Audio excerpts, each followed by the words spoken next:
बोले शंकर भगवान की जय। महिसागर संगम की श्रेष्ठता तथा उसके गुप्त क्षेत्र होने का कारण। अर्जुन ने पूछा, नारद जी, इस तीर्थ को गुप्त क्षेत्र क्यों कहते हैं? जिसका इतना महान प्रभाव सुना गया है, वह गुप्त कैसे हुआ? नारद जी बोले, अर्जुन, इस क्षेत्र के गुप्त होने का जो कारण है, उसके विषय में एक बहुत प्राचीन कथा है, उसको श्रवण करो। यह क्षेत्र पूर्व काल में शापवश गुप्त हो गया था। एक समय किसी निमित्त से सब तीर्थों के अधिदेवता एकत्रित हो ब्रह्मा जी को प्रणाम करके उनकी सभा में आए। सब तीर्थों में आया हुआ देखकर ब्रह्मा जी अपने समस्त सभासदों के साथ उठकर खड़े हो गए। उनके नेत्र आश्चर्य से खिले हुए थे। भगवान ब्रह्मा ने हाथ जोड़कर सब तीर्थों को प्रणाम किया और इस प्रकार कहा, तीर्थवरों, आज आप सब लोग एक साथ पदार्पण से पवित्र होकर हमारा स्थान सफल हो गया। हम सब देवता भी आपके दर्शन से बहुत पवित्र हो गए। तीर्थों का दर्शन, स्पर्श तथा स्नान सब परम कल्याणकारक है। बड़े बड़े पापों से भरे हुए जो भयंकर एवं अत्यंत निर्दय मनुष्य हैं, वे भी तीर्थ में पवित्र हो जाते हैं। फिर जो धर्म पारायण हैं, उनके लिए तो कहना ही क्या है। यों कहकर ब्रह्मा जी ने अपने पुत्र पुलस्त्य को आज्ञा दी, बेटा, तुम तीर्थों के लिए शीघ्र ही अर्घ ले आओ, जिससे मैं पूजन करूं। जब अर्घ आया, देख योग्य असंख्य पुरुष एकत्रित हो जाएं, तब पूजन काल में उन सब में से श्रेष्ठ एक पुरुष को एक अर्घ प्रदान करना चाहिए। पिता की यह आज्ञा पाकर पुलस्त्य जी बड़े वेग से एक उत्तम अर्घ पात्र सजा कर ले आए। ब्रह्मा जी ने उसे हाथ में लेकर सब तीर्थों से कहा, आप सब लोग मिलकर किसी एक मुख्य तीर्थ का नाम बतलावें, मैं उसी को अर्घ देना चाहता हूँ। ऐसा करने से मुझे अन्यायन रूपी दोष नहीं लगेगा। तीर्थ बोले, प्रभु, हम किसी प्रकार भी आप में से श्रेष्ठता का निर्णय नहीं कर पाते, इसलिए आपके पास आए हैं। आप ही हम में से जो श्रेष्ठ हो उसको समझकर अर्घ दे दीजिए। ब्रह्मा जी बोले, मैं आप लोगों में से किसी एक की श्रेष्ठता को नहीं समझ पाता। आप लोगों को नमस्कार है। आप सभी अपार महिमा से संपन्न हैं, अतः स्वयं ही अपने में से श्रेष्ठ पुरुष को बतलावें। ब्रह्मा जी के ऐसा कहने पर जब उनमें से कोई भी बहुत देर तक कुछ ना बोला, तब महिसागर संगम तीर्थ ने कहा, चतुरानन, आप शीघ्र मुझे यह अर्घ प्रदान करें, क्योंकि दूसरा कोई भी तीर्थ मेरी करोड़वीं कला के सामने भी पूरा नहीं पड़ता। पूर्व काल में महाराज इंद्रधूमन की तपस्या से तपकर यह सर्व तीर्थमय समूची पृथ्वी ही मही नाम वाली नदी हो गई। वह सब तीर्थों सहित मुझसे आकर मिली है, इसलिए मैं तीनों लोकों में सर्व तीर्थमय होकर प्रसिद्ध हूँ।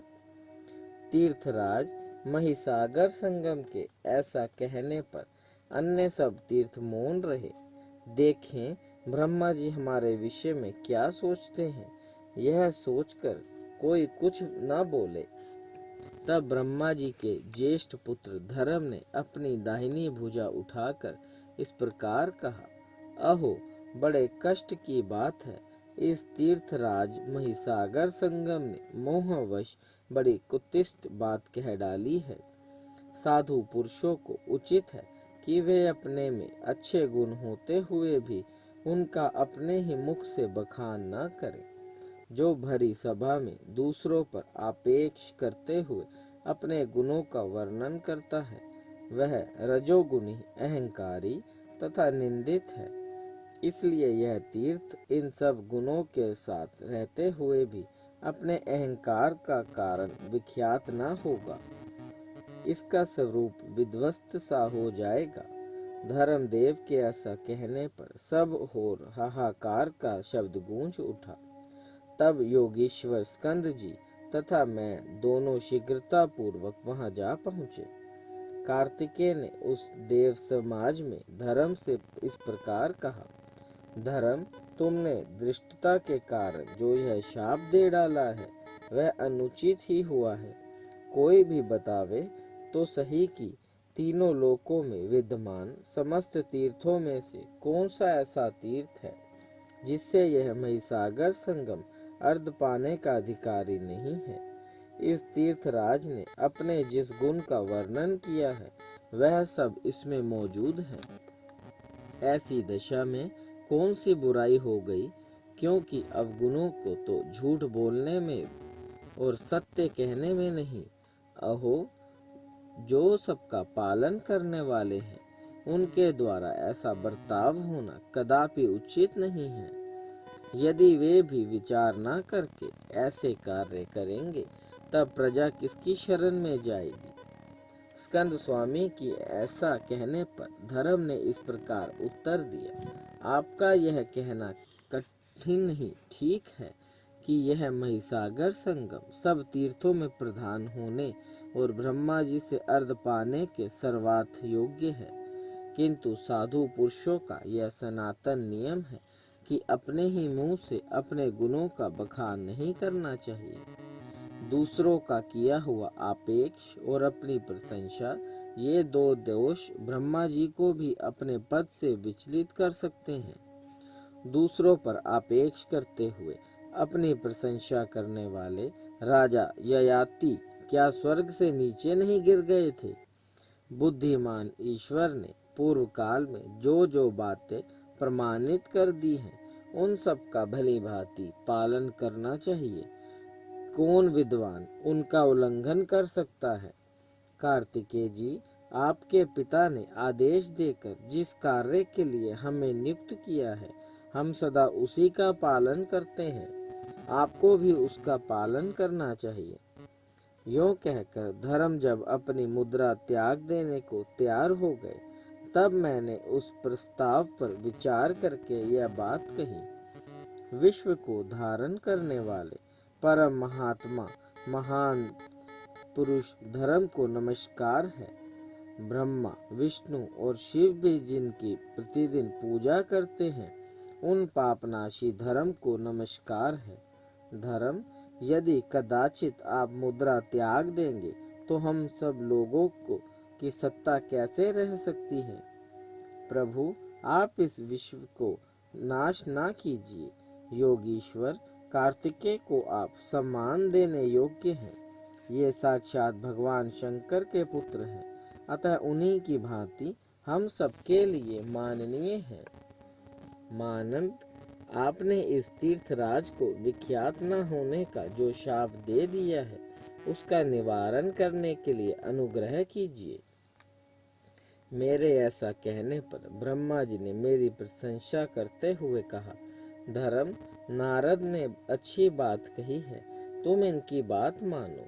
तब धर्म ने कार्तिकेय जी से कहा, हम लोग जिसके किंकर हैं उन परम सिद्ध कार्तिकेय जी को नमस्कार है।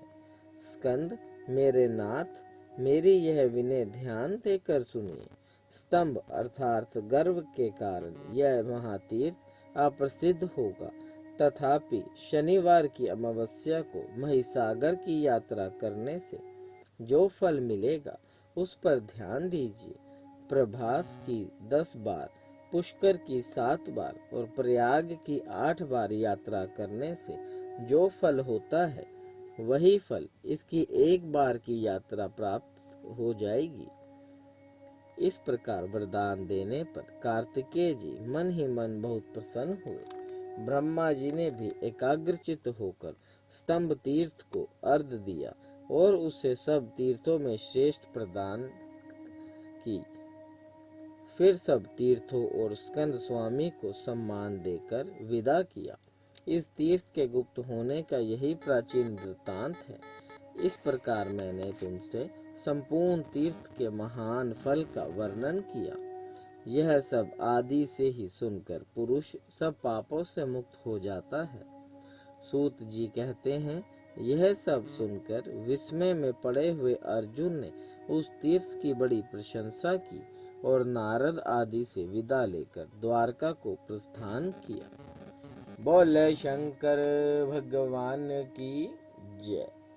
देव देव महादेव करुणा निधान भक्त वत्सल्य शिव शंकर भोलेनाथ प्रसन्न हुई ये त्रिलोकी नाथ सदैव अपने चरणाविंदों में लगाए रखे, सद्बुद्धि प्रदान करे, सृष्टि के कर्ता धर्ता संहार हरता, आपसे ही जीवन आपसे ही मरण महादेव, बच्चा पुल्लनहार तुसी बख्शनहार त्रिलोकीनाथ, कृपा दृष्टि बनाए रखे।